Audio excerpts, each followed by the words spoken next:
बिस्मिल्लाहिर्रहमानिर्रहीम। अच्छा बेटा, जो हमने अभी टॉपिक पढ़ना है वो है न्यूक्लियक एसिड। न्यूक्लियक एसिड ये हमारा अभी टॉपिक है। इसको हम ज़रा देखते हैं कि ये क्या होता है, ब्रीफली देखेंगे। Nucleic acid contain two things, DNA and RNA. आपको पता है डीएनए क्या है, ठीक है, deoxy ribo nucleic acid, deoxy ribo nucleic acid. और आरएनए क्या है, राइबो न्यूक्लिक एसिड। ठीक है, ये क्या है, राइबो न्यूक्लिक एसिड। इसमें अगर आपने देखा हो डीएनए का कुछ स्ट्रक्चर, तो स्ट्रक्चर इसका कुछ ऐसे होता है। ये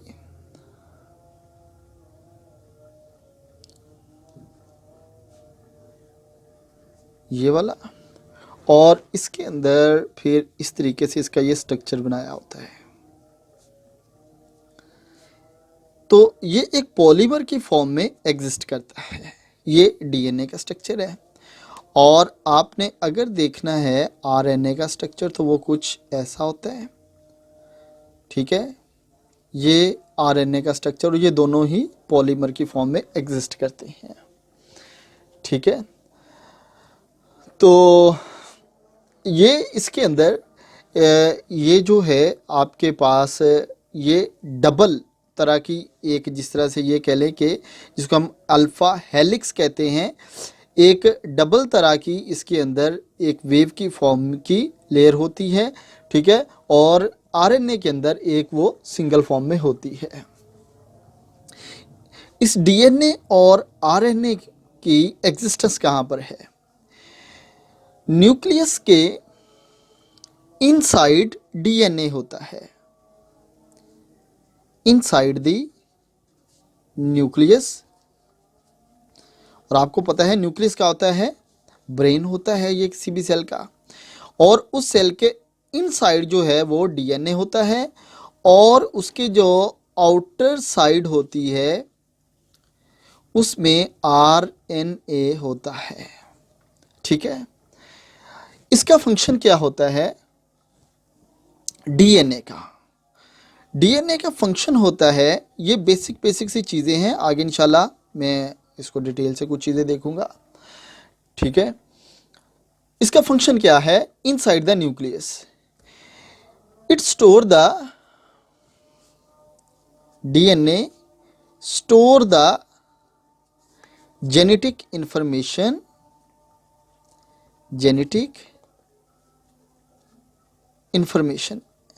ठीक है, ये जेनेटिक इंफॉर्मेशन को अपने अंदर स्टोर करता है। यानी कि इस तरह कहें कि ये एक, this is the just like the library located inside the nucleus.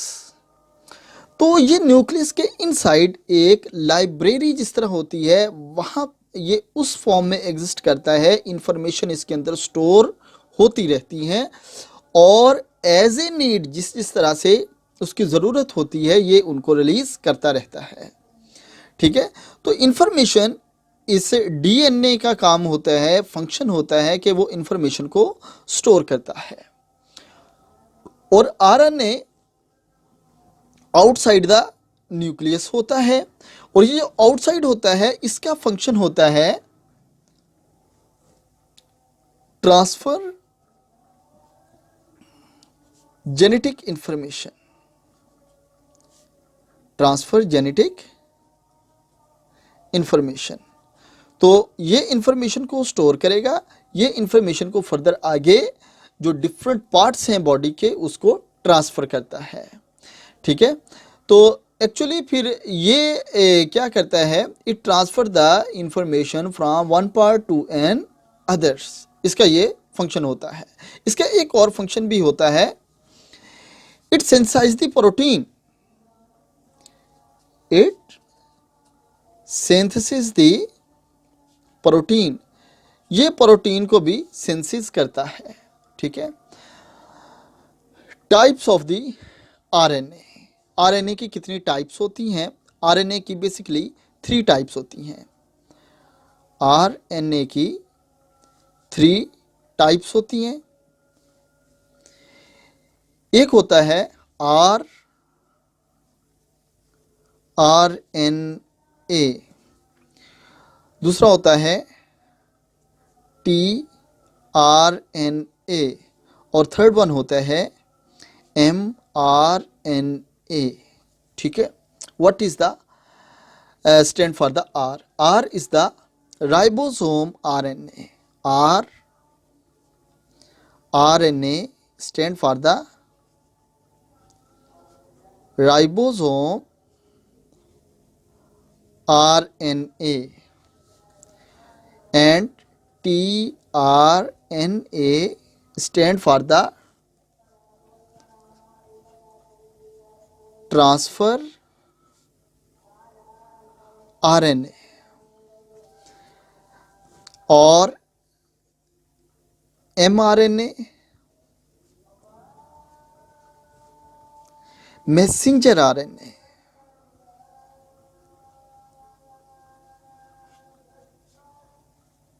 Messenger RNA. ठीक है, तो ribosome RNA, transfer RNA and messenger RNA, इन तीनों के डिफरेंट फंक्शंस होते हैं बॉडी के अंदर। ठीक है, तो अब हम देखते हैं ये है क्या। डीएनए और आरएनए, जैसे मैंने आपको पहले बताया, एक्चुअली डीएनए प्लस आरएनए ये क्या है? ये है पॉलीमर। ये क्या है? पॉलीमर्स। और आपको पता है जो पॉलीमर्स हैं वो कहाँ से बनते हैं? वो बनते हैं मोनोमर से। जो सिंगल यूनिट होता है उसे हम क्या कहते हैं? मोनोमर्स। ठीक है, तो जो डीएनए और आरएनए को कंबाइन करके एक लॉन्ग चेन जो हेलिकल स्ट्रक्चर आपको नजर आता है, एक्चुअली वो एक पॉलीमर होता है। और उस पॉलीमर के जो सिंगल यूनिट होते हैं उनको हम मोनोमर्स कहते हैं। और जो मोनोमर्स होते हैं उनका नाम होता है न्यूक्लियोटाइड। न्यूक्लियोटाइड, इनका नेम होता है जी न्यूक्लियोटाइड। ठीक है, तो जो सिंगल मोनोमर्स होते हैं इनका नेम होता है बेटे जी न्यूक्लियोटाइड्स। ठीक है, अब न्यूक्लियोटाइड जो होते हैं ये डिफरेंट टाइप्स के होते हैं। न्यूक्लियोटाइड जो हैं ये डिफरेंट टाइप्स के होते हैं, लेकिन इनमें 3 थिंग्स कॉमन होती हैं। इसके अंदर 3 थिंग्स कॉमन होती हैं सबके अंदर। ठीक है, अब अगर हम इसका कोई भी एक जनरल स्ट्रक्चर देखें तो वैसे चले मैं जनरल स्ट्रक्चर आपको बाद में बना के दिखाता हूँ कि वो क्या क्या होते हैं। तो अभी हम नेक्स्ट आगे चलते हैं। मैं जस्ट इतना आपको बताता हूँ, स्ट्रक्चर नहीं बताता, स्ट्रक्चर मैं आगे जाके बताता हूँ। अभी मैं आपको यही चीज़ें बता देता हूँ कि जो 3 कॉमन चीज़ें इसके अंदर होती हैं। फास्फोरस ग्रुप, फास्फोरस ग्रुप होता है। दूसरी चीज इसमें होती है 5 मेंबर कार्बन शुगर। ठीक है, 5 शुगर यानी कि उस शुगर के अंदर 5 कार्बन होते हैं। और तीसरी जो चीज होगी वो होगी नाइट्रोजीनियस बेस। Nitrogenous base. ठीक है, तो ये 3 चीजें न्यूक्लियोटाइड के अंदर कॉमन होंगी, ये सब के अंदर एग्जिस्ट करेंगी। ठीक हो गया? तो चलें जी,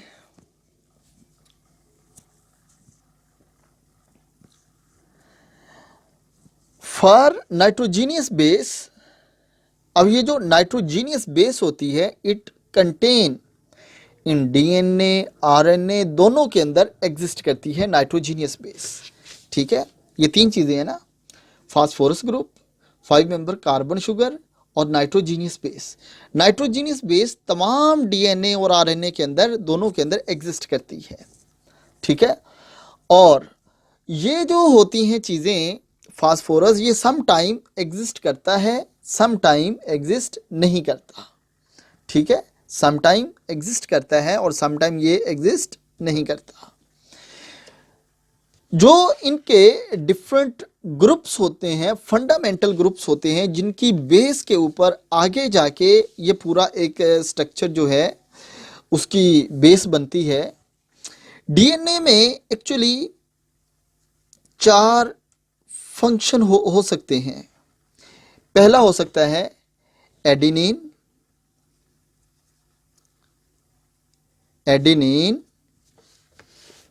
साइटोसिन और गुआनिन,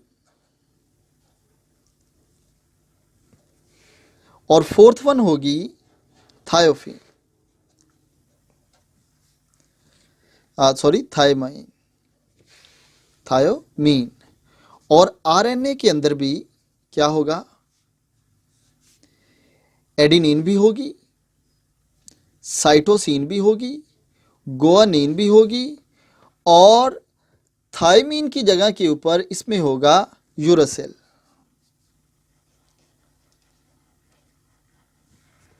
इसके अंदर क्या होगा, यूरासिल। ठीक है, जस्ट ये जो डिफरेंस होगा, डीएनए के अंदर थायमीन होगा और आरएनए के अंदर यूरासिल होगा। बाकी ये तीनों ही डीएनए के अंदर भी हो सकती हैं और आरएनए के अंदर भी हो सकती हैं। ठीक है, साइटोसिन डीएनए में भी एग्जिस्ट कर सकता है, गुआनिन भी एग्जिस्ट कर सकता है, एडेनिन भी कर सकता है, और थायमीन तो जिसके अंदर होगा वो डीएनए ही होगा। ठीक है, और लेकिन ये एडेनिन, साइटोसिन, गुआनिन आरएनए में भी एग्जिस्ट कर सकता है, लेकिन आरएनए में थायमीन नहीं होगा बल्कि यूरासिल होगा थायमीन की जगह के ऊपर। ठीक है, और इसके साथ क्या होगी, नाइट्रोजीनियस। और ये सारी की सारी क्या है, ये वाली ये नाइट्रोजीनियस बेस है।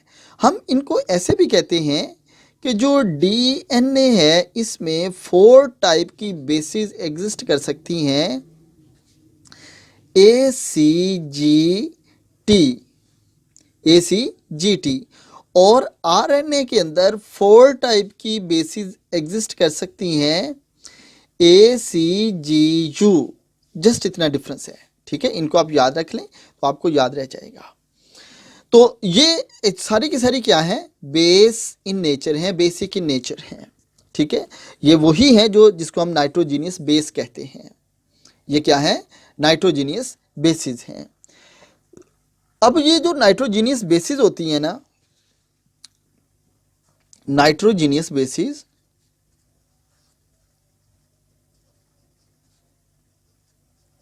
ये फर्दर आगे डिवाइड होती हैं प्यूरिन और पिरिमिडीन। पायरिमिडीन भी कह लें या पिरिमिडीन कह लें। ठीक है, प्यूरिन और पिरिमिडीन। अब इन दोनों के अंदर डिफरेंस क्या होता है, प्यूरिन के अंदर 2 रिंग्स होती हैं जबकि पिरिमिडीन के अंदर 1 रिंग होता है। ठीक है, प्यूरिन के अंदर 2 रिंग होती हैं जबकि पिरिमिडीन के अंदर 1 रिंग होता है। प्यूरिन के अंदर जो 2 रिंग होते हैं उनमें से एक होता है 6 मेंबर और दूसरा होता है 5 मेंबर।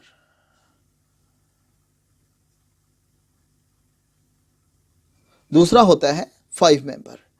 इसमें 1 रिंग होता है और वो होता है पिरिमिडीन के अंदर, वो होता है 6 मेंबर ही जस्ट होता है। ठीक है, वो जस्ट क्या होता है, 6 मेंबर रिंग ही इसके अंदर एग्जिस्ट करता है। तो ये हो गए 2 रिंग, इसके अंदर होगा 1 रिंग। और यानी कि ये जो प्यूरिन है इसमें होगा एडेनिन और गुआनिन। एडेनिन और गुआनिन के अंदर 2 रिंग होंगे, जबकि जो पिरिमिडीन होगा उसके अंदर 1 रिंग होगा। उसमें क्या क्या हो सकता है, उसमें हो सकता है इसके अलावा साइटोसिन, उसमें हो सकता है थायमीन, और उसमें हो सकता है यूरासिल। ठीक है, 3 इसके अंदर एग्जिस्ट करते हैं। एडेनिन और गुआनिन के अंदर 2 रिंग होते हैं जबकि साइटोसिन, थायमीन और यूरासिल के अंदर एक रिंग होता है। और ये जो एक रिंग होता है 6 मेंबर रिंग होता है, जबकि जिसके अंदर 2 रिंग होते हैं उसमें एडेनिन और गुआनिन हो सकते हैं। अब इनके अंदर क्या डिफरेंस है इनको हम देखते हैं। तो ये बात होगी बेटा जी एडेनिन और गुआनिन की, और साइटोसिन और थायमीन और यूरासिल की। अब हम इनको ज़रा अलग अलग देखते हैं कि ये क्या चीज़ें हैं हमारे पास जो इधर एग्जिस्ट करती हैं। प्यूरिन के अंदर जो एडेनिन और गुआनिन है उसका स्ट्रक्चर क्या होता है और वो किस फॉर्म में एग्जिस्ट करता है, इनको ज़रा भी हम देखते हैं जी।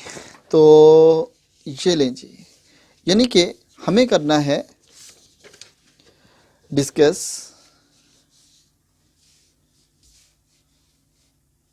प्यूरिन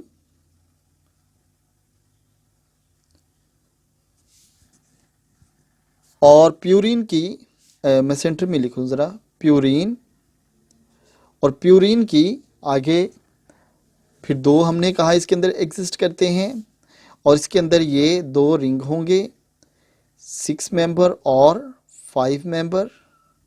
ठीक है, इसमें हो सकता है एडिनिन और गुआनिन। एडिनिन और गुआनिन। अब हम देखते हैं एडिनिन और गुआनिन के स्ट्रक्चर में क्या डिफरेंस होता है और ये क्या कौन सी बेस है और किस फॉर्म में ये एग्जिस्ट करती है। अब हम इसको देखते हैं कि इसमें भी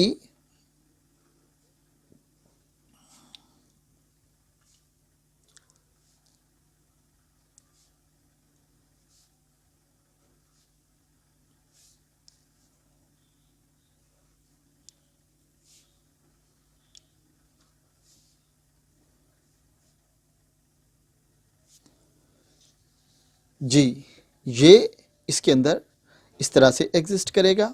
सेम रिंग इसी तरह का, मैं दोनों को एक साथ लिख रहा हूं ताकि आपको इसको डिफ्रेंशिएट करना इजी हो जाए। उसमें और उसमें देखिएगा डिफरेंस क्या होता है। ये लें जी, ये 6 मेंबर रिंग हो गया,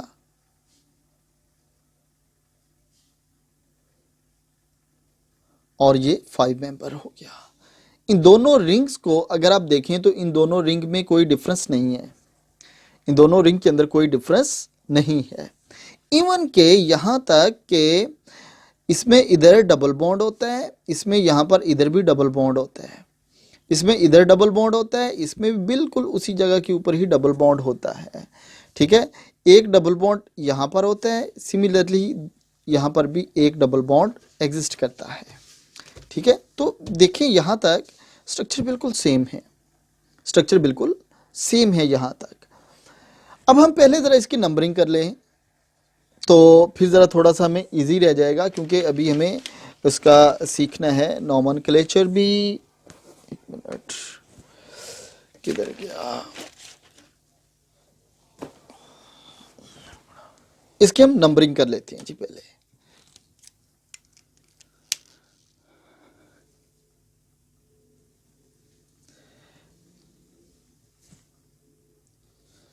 इसकी नंबरिंग कुछ ऐसे होगी कि अब देखिए यहाँ से, अब जो हमने नंबरिंग स्टार्ट करनी है, आपने नॉमेनक्लेचर पढ़ रखा होगा,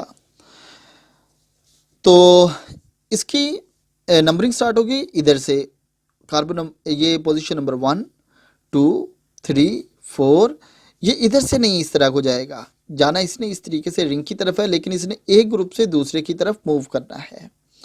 ठीक है, क्योंकि अगर हम इधर से करते हैं, देखें 1 2 3 4, फोर्थ के ऊपर रिंग स्टार्ट हो रहा है। अगर हम यहाँ से करते हैं 1 2 3 4 और 5 के ऊपर स्टार्ट हो रहा है, तो जहाँ से वो क्लोज होगा वहाँ से हम इसको लेके चलेंगे। ये होगा पोजीशन नंबर 1, ये पोजीशन नंबर 2, और ये पोजीशन नंबर 3, और ये पोजीशन नंबर 4, और ये 5, और ये क्या है 6। ठीक हो गया, और फिर ये है जी 7, और ये 8, और ये है 9। इसी तरीके से ये जो है रिंग, इसकी भी इसी तरीके से नंबरिंग हो जाएगी 1 2, 3, 4, 5 और 6, 7, 8 और ये पोजीशन नंबर हो गई 9। ठीक है, नाइट्रोजन के पास अंडरस्टूड है जी, लोन पेयर होता है। आप इसके ऊपर 2 डॉट लगाएं या ना लगाएं, एक ही बात है, क्लियर है। ये अंडरस्टूड चीज़ है। ठीक हो गया जी। ये हो गया हमारे पास, दोनों का बेसिक स्केलेटन सेम है स्टिल यहां तक। ठीक हो गया, हमने इसकी नंबरिंग भी कर ली है। दोनों में डिफरेंस क्या होगा इसको जरा अभी हम देखते हैं। जो एडेनिन होता है इसकी जो पोजीशन नंबर 6 होती है उसके ऊपर अटैच होता है NH2 ग्रुप, NH2 ग्रुप। ठीक है, और जो गोआनिन होता है उसकी पोजीशन नंबर 6 के ऊपर होता है कार्बोनाइल ग्रुप। उसकी पोजीशन नंबर 6 के ऊपर क्या होता है? Carbonyl group. और जो उसकी पोजीशन नंबर 2 होती है यहां पर होता है उसके NH2 ग्रुप।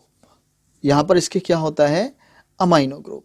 ये दोनों में बेसिक डिफरेंस है। तो यहां से अब आप देख लें कि एडेनिन और गुआनिन को याद रखना कितना आसान है। ठीक है, ये क्या है? एडेनिन है, इसमें सिर्फ NH2 एग्जिस्ट करता है और जो NH2 है वो पोजीशन नंबर 6 के ऊपर एग्जिस्ट करता है। जो गुआनिन है उसके जो पोजीशन नंबर 6 है वहां पर कार्बोनाइल ग्रुप है। वहां पर क्या है? कार्बोनाइल ग्रुप है। और जो NH2 है वो कार्बन नंबर 2 के ऊपर है, जो पोजीशन नंबर 2 है उसकी। इन दोनों के स्केलेटन में इसके अलावा कोई डिफरेंस नहीं है एडेनिन और गुआनिन के अंदर। ठीक है, जो बाकी हाइड्रोजन है, जैसे यहां पर है एक हाइड्रोजन,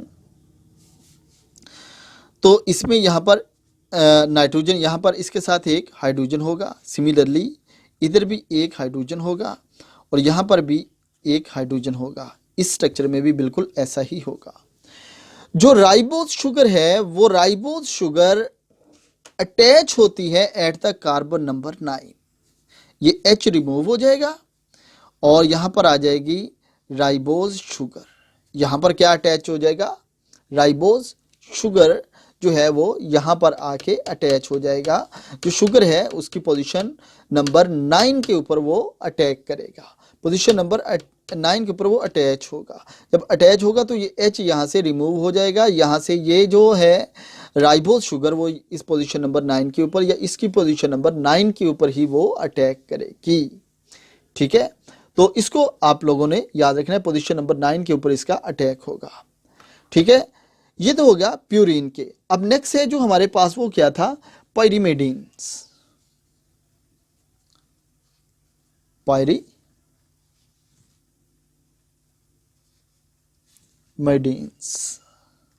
इसके अंदर हमने पढ़ा है 3 चीजें होती हैं। इसमें जो 3 चीजें हैं वो कौन कौन सी हैं?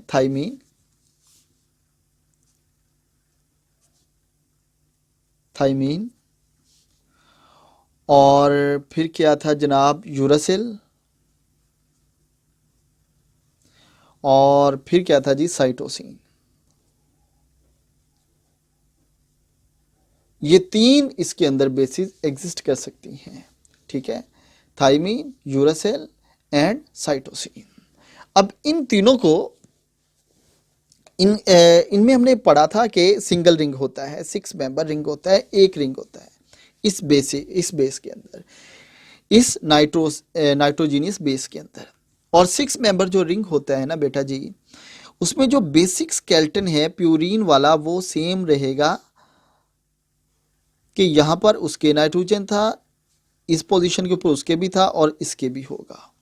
सिमिलरली इसका इन तीनों का जो बेसिक स्केलेटन है वो सेम होगा।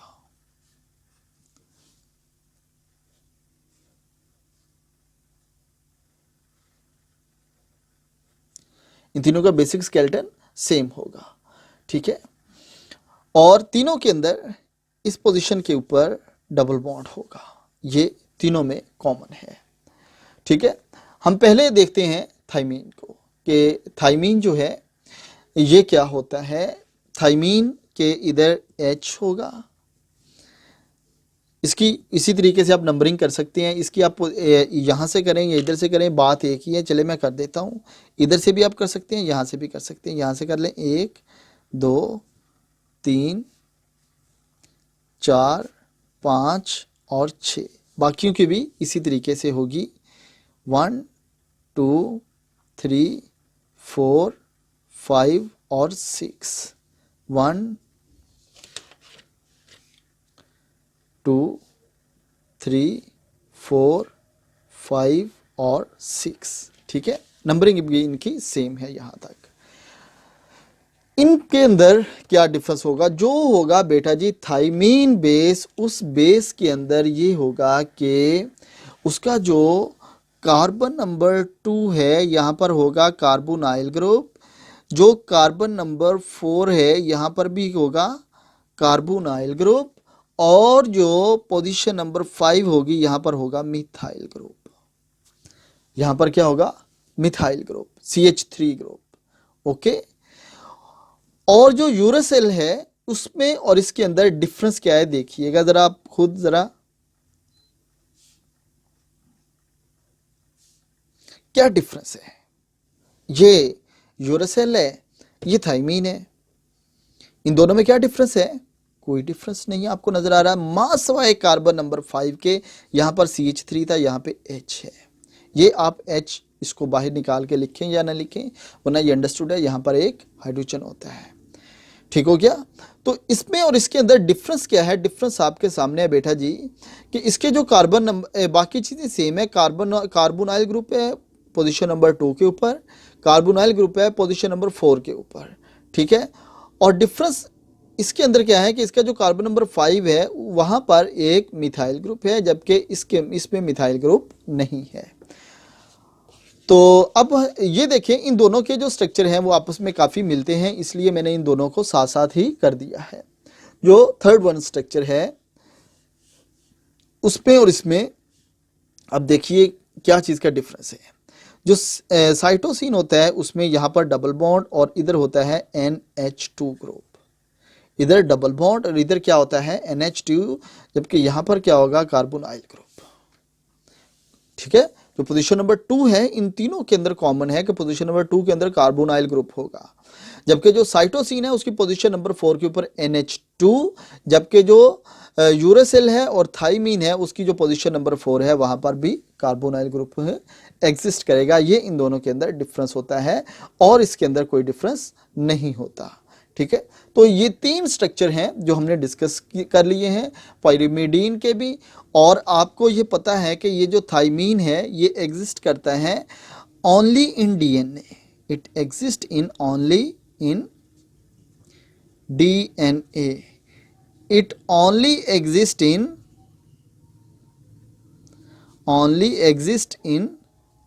RNA, और ये क्या होता है इन बोथ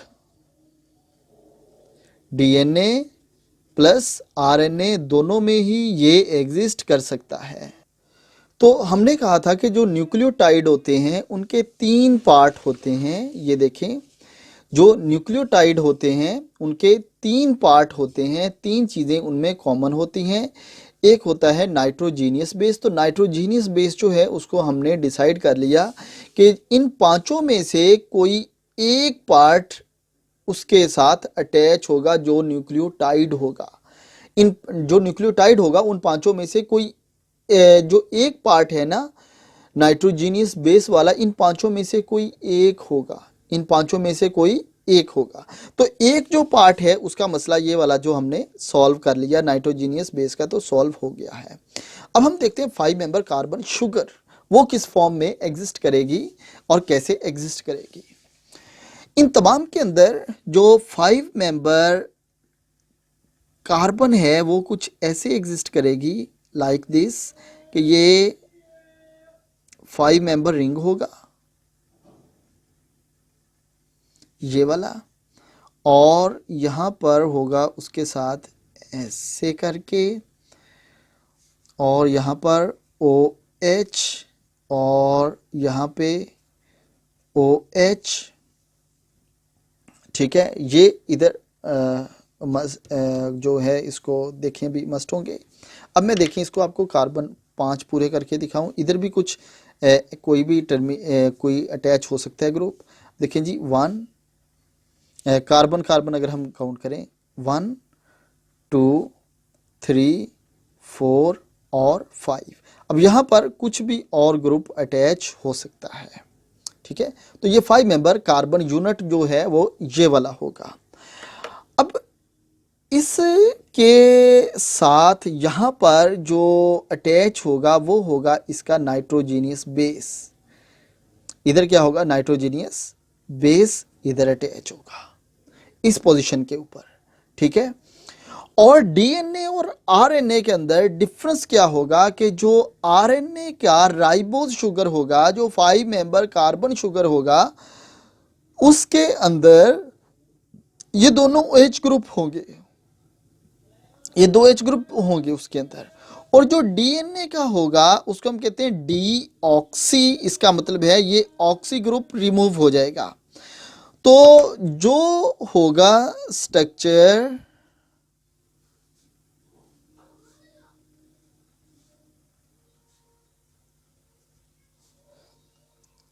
उसके इस OH की जगह के ऊपर H आ जाएगा, तो ये डीऑक्सी बन जाएगा जिसको हम डीएनए कहते हैं। तो आरएनए के अंदर ये वाली राइबोज शुगर होती है और इसके अंदर डीऑक्सी राइबोज शुगर होती है, और इधर हमारा नाइट्रोजीनियस बेस, और ये यहाँ पर हमारा जो थर्ड सब्स्टिट्यूएंट है फास्फोरस ग्रुप यहाँ पर आके वो अटैच हो जाएगा। तो ये है जी जो 5 मेंबर शुगर है, जो शुगर यूनिट है, इसके साथ राइबोज शुगर है वो अटैच होगा। ये है जी डीएनए के लिए और ये है आरएनए के लिए। ये किसके लिए है, आरएनए के लिए, और ये किसके लिए है जी, डीएनए के लिए है। ठीक हो गया।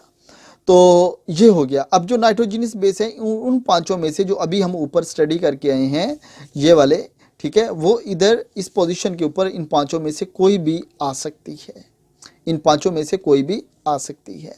अगर यहाँ पर आती है तो फिर ये आरएनए का हो जाएगा स्ट्रक्चर, अगर इधर आती है तो फिर ये डीएनए का हो जाएगा, ठीक है, और इन पांचों में से कोई भी हो सकती है।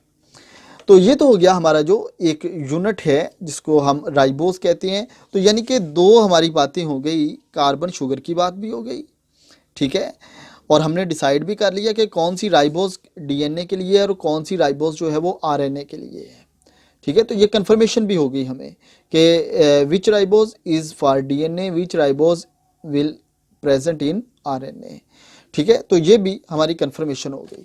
और थर्ड जो इसमें ये था फास्फोरस ग्रुप, ये होगा कुछ इस तरीके से कि फास्फोरस, ये वाला ग्रुप